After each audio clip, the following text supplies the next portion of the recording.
Hey everybody, welcome back to RPG Rookies, where we cover Dungeons and Dragons, tabletop role-playing games, dungeon crawlers, and all things fantasy.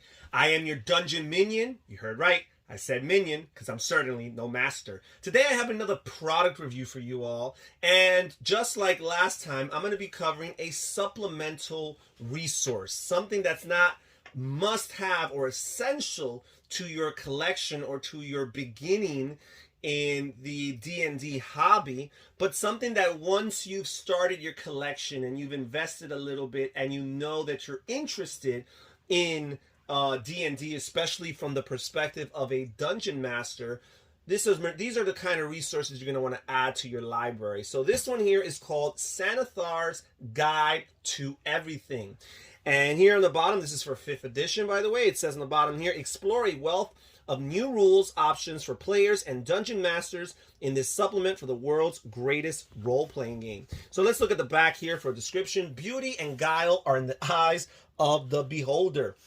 The beholder, Xanathar, Waterdeep's most infamous crime lord, is known to hoard information on friend and foe alike. He catalogs lore about adventures and ponders methods to thwart them. His twisted mind imagines that he can eventually record everything. Assembled here for the first time are a set of new rules and story options for all the character classes in the player's handbook, including over 25 new subclasses.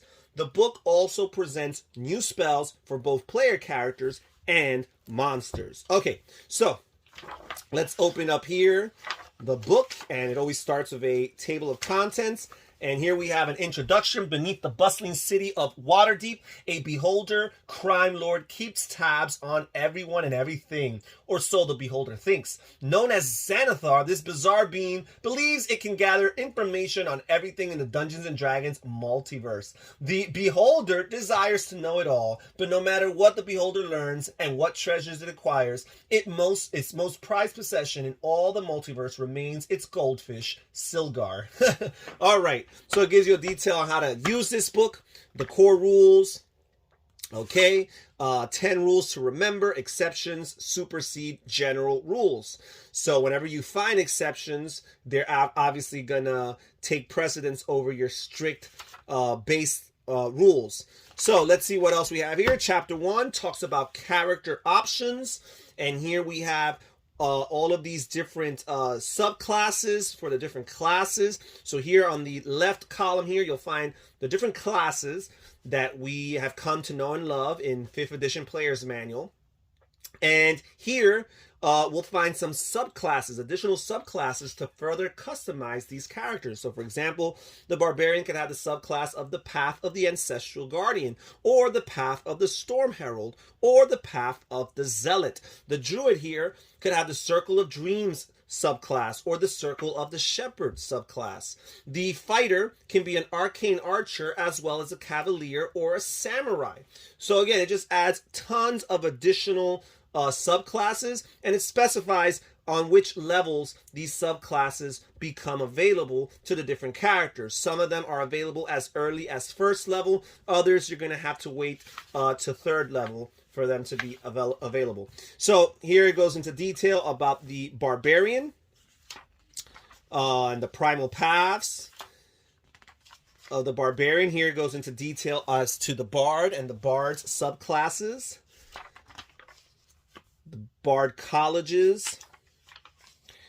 Here it goes into detail as far as the clerics is concerned, and cleric is probably my favorite class. And it talks about the divine domains, the forge domain, the grave domain.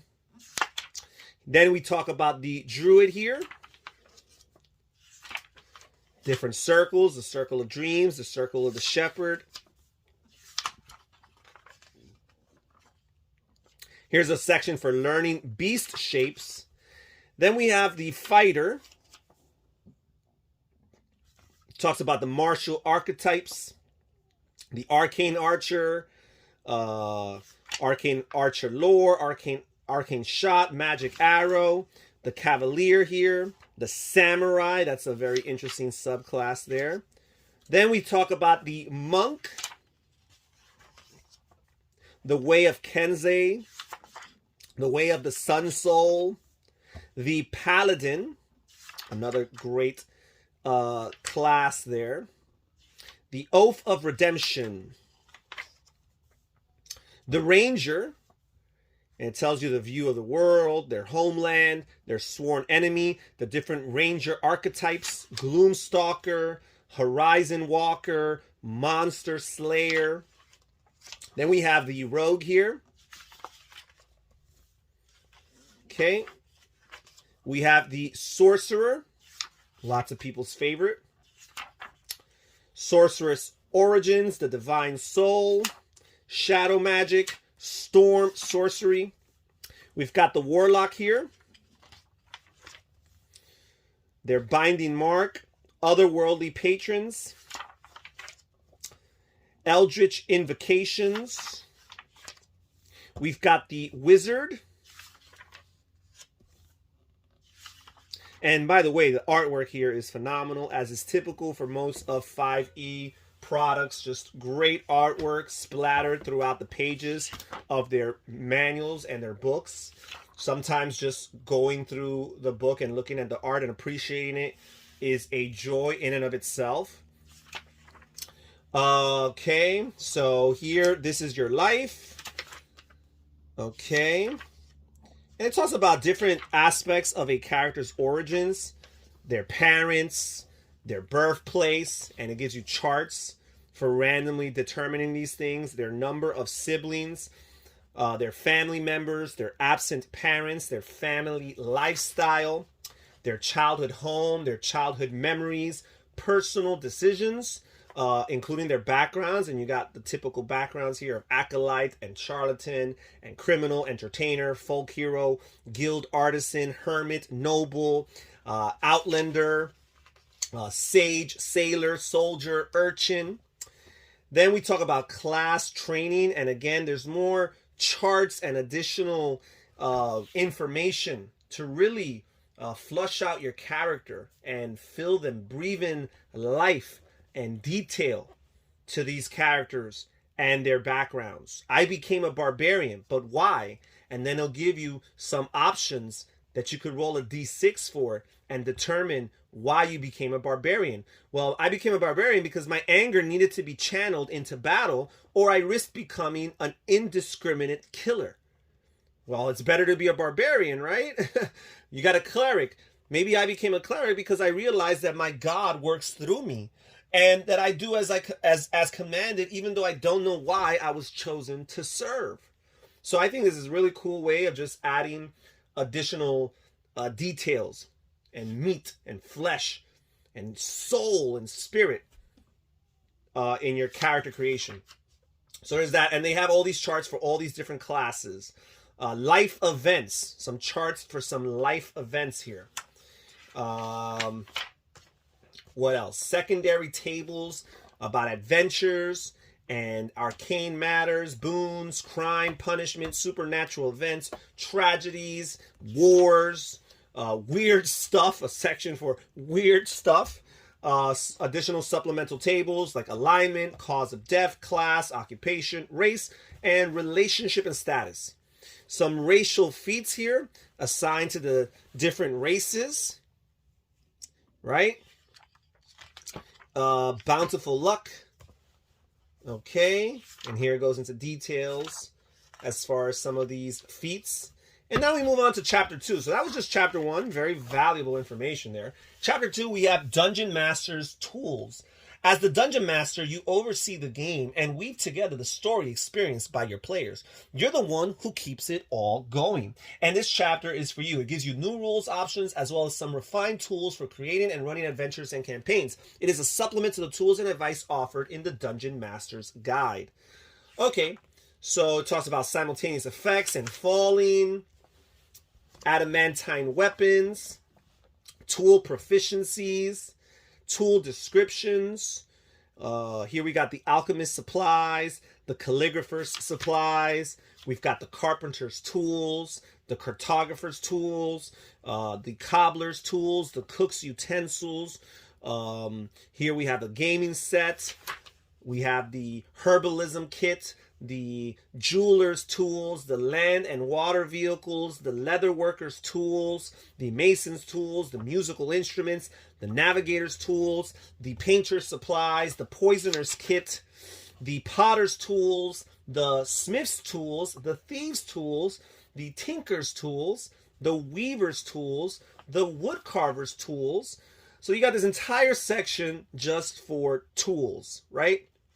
Some spell casting, identifying a spell, invalid spell targets, areas of effect on a grid, and it gives you all of these little diagrams here for different examples. So that's cool there. Encounter building, assess the characters, choose encounter size, determine numbers, and challenge ratings. And here it'll say solo monster challenge rating. And based on the character level and the amount of characters, and you got 6 characters, 5 characters, 4 characters, it gives you different numbers for that. Okay, so let's see here. Multiple monsters, add some flavor here, quick matchups, some more random tables here. Random encounters, a world of possibility, and it gives you all these different options for different types of encounters. In particular here, we got Arctic encounters for different levels, from level 1 to 4, 5 to 10, 11 to 16, 17 to 20. Then we have some coastal encounters, and again, for all the different levels. Then we have some desert encounters. So it gives you all these different types of encounters for different types of settings. You got forest encounters. Let's see here. More forest encounters for all the different levels. Let's see. We have grassland encounters. Okay. Then we have hill encounters. And then we have mountain encounters. Then we have swamp encounters. And again, all these random tables where you would roll a D100, and based on what you would roll, it would determine what particular encounters you would come up with. We've got Underdark encounters. What else do we have? Underwater encounters. And urban encounters. City encounters, that is. And that's it. So this is a great table for a dungeon master. It gives you lots of ideas that you can randomly determine based on a roll of a D100 for all of these different types of settings. And basically all the major settings that you can think of in D&D are included in this section here. Okay, then we have a section here for traps. Talks about different types of traps, like a bear trap, a fiery blast, a pit trap, poison needle, of course, sleep of ages. Talks about designing simple traps, the purpose of traps, their levels and lethality, their triggers, their effects, how to disarm different types of traps, and placing of a simple trap. Now it talks about complex traps as opposed to the simple ones. Here it talks about designing complex traps. Now we have Downtime Revisited. So we have a section here. It's possible for the characters to start a campaign at first level, dive into an epic story, and reach 10th level and beyond in a short amount of game time. Although that pace works fine for many campaigns, some DMs prefer a campaign story with pauses built into it.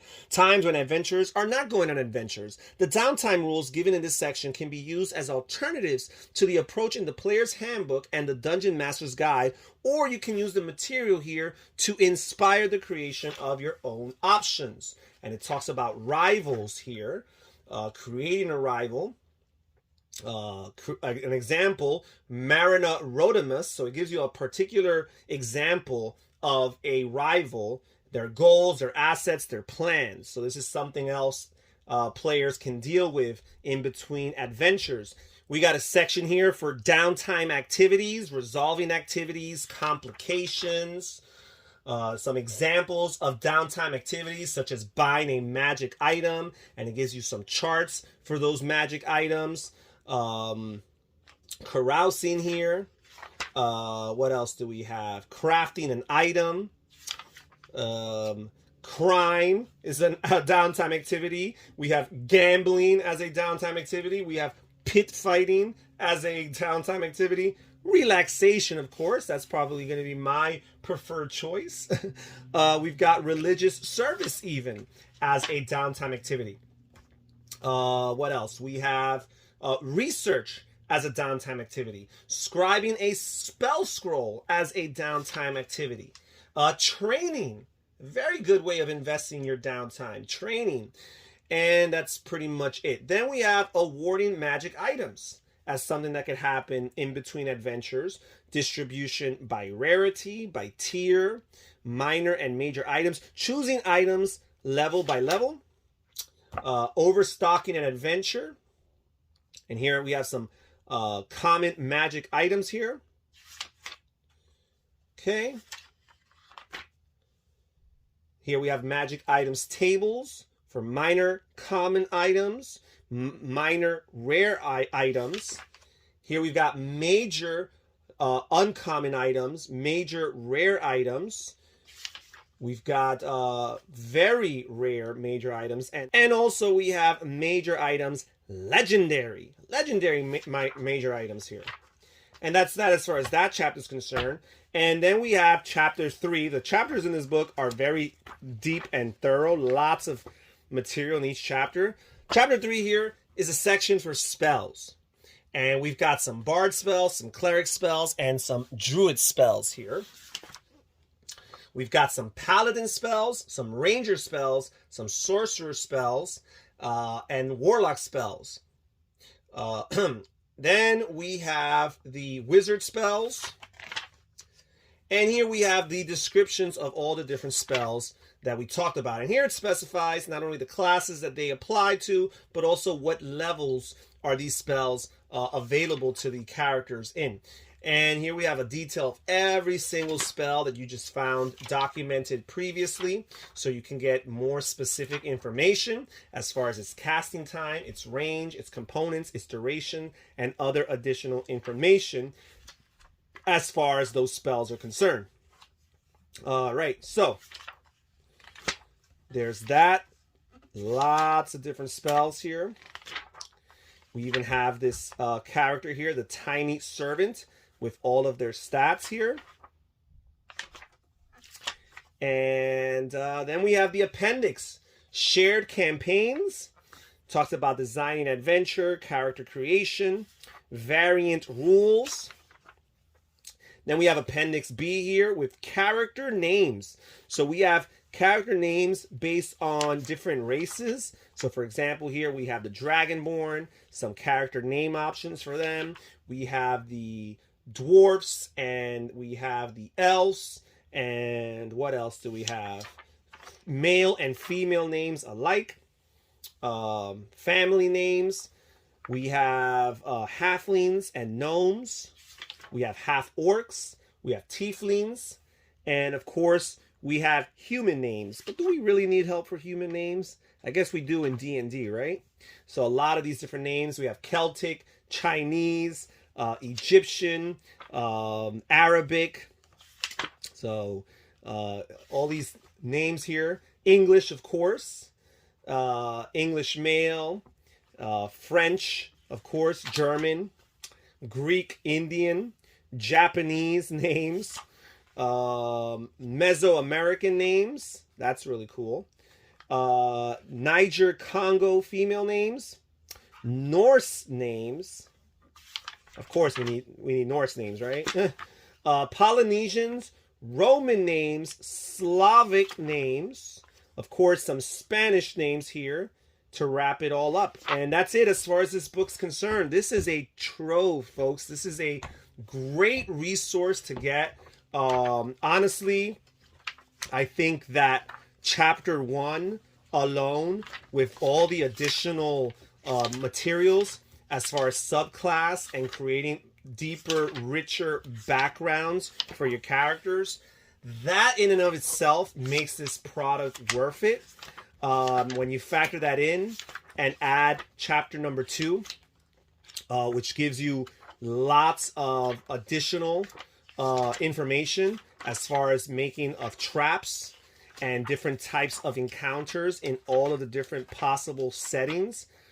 This is just a valuable resource. And then again, we have chapter 3, which adds additional spells for the different classes. And finally, we have that rich appendix with name options. If you're struggling to come up with names for your characters, in particular in different races, or even of particular actual nationality backgrounds from our real world, this gives you a list of lots of options to come up with, at the very least to help you spark some ideas in your own brain. And that's it for today's review. Thank you so much for joining us here at RPG Rookies. Comment down below, tell us what you think about this video. I'll catch you guys next time. Take care. Bye-bye.